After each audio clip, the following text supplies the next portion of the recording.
each area or season that we're in with our Heavenly Father. So Sister Lauren is in her season of singleness. I'm in my season of intentional dating. And there's either singleness, intentional dating, marriage, or you've been divorced and you're trying to work on things from being divorced. So would you mind sharing what season you think you're in? I'm in a preparation season. I'm still single as well. Okay, so and that's a good season to be in as well. So thank you for sharing that. So then we'll have an open discussion because I have the study guide questions that it allows us to ask questions that go along with this chapter. So I'm gonna let you take it from here, Paul. All right, thank you. I will read.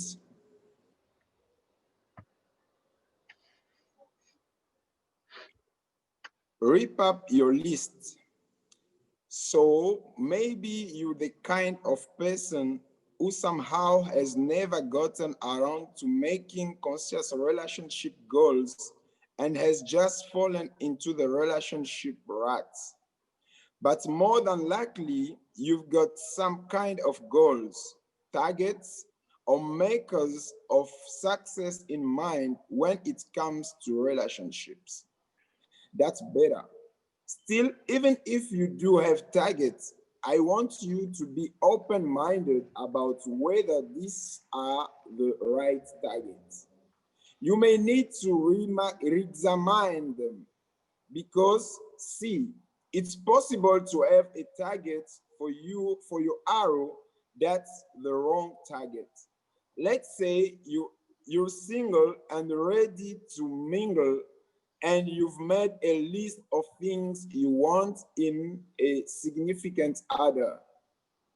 One could be, he's got to be at least this tall and make this much money, or she's got to have the cute face and teeny waist. This shows that most of our lists tend to be a little or a lot superficial and may reflect not what we actually need in a partner, but more of just what we want at the time. I assure you, life has a way of changing, modifying and redefining what success in relationship looks like for all of us. When I'm going on a road trip, I usually tell my phone where I want to go, and it gives me directions on how to get there. But success for the journey happens only if I've given my phone to the right destination. Let's say I've planned to take my family on vacation to Disney World in Florida, but I get careless and accidentally say to my phone, Grand Canyon. Then I just mindlessly follow the directions electronically spoken to me by my phone. Do you think I'll arrive at the correct destination? Of course not. My kids will be looking for Mickey Mouse, but all they'll see is a bunch of dusty rocks. On top of that, I can guarantee there will be disappointments, frustrated expectations, wasted resources, and lost time.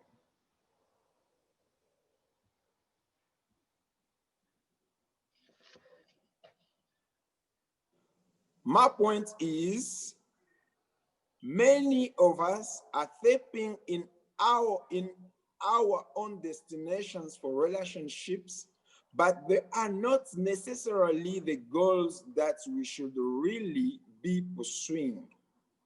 We should follow a plan, directions that will get us to the goal, destination that we actually want to reach. Let's be honest, many of us make plans that fail, even though they seem really good at this time.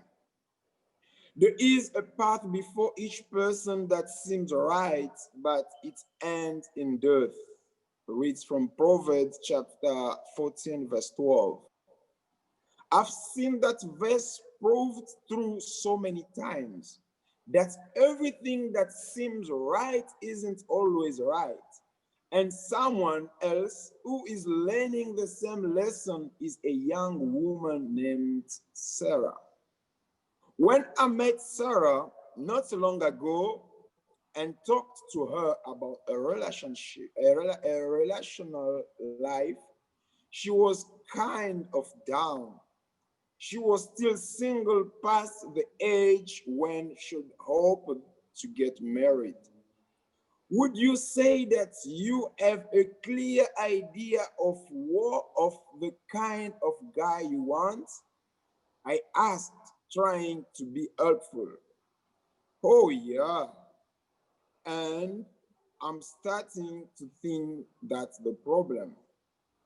Years early, Sarah had developed a lengthy list of requirements for any guy she dated. I tried to keep her straight face while she ran through them for me. I'll just share a few with you. Come from a two-parent home that eliminates about a third of the population right here. Be a successful business owner. Notice, not just have a job, but own a major business.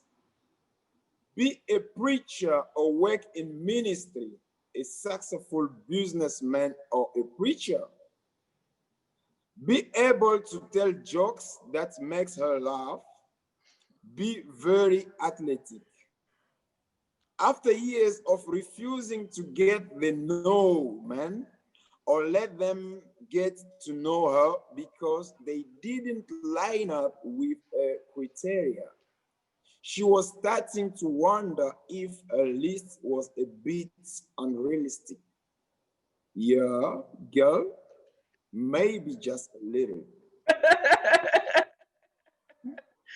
Very good. So open discussion really quickly because that was really good. Anybody have any like comments to say about what he wrote, what he read about? I think she has a lot of requirements of like what she wanted in a person. Sarah? Yeah. I think like in my past, I thought because I met someone at church, I thought that like it was the right fit, like it was a sign from God. And I was like, oh, I met him in church. So, you know, you know, it's one of those things where, oh gosh, I guess I'm running out of time.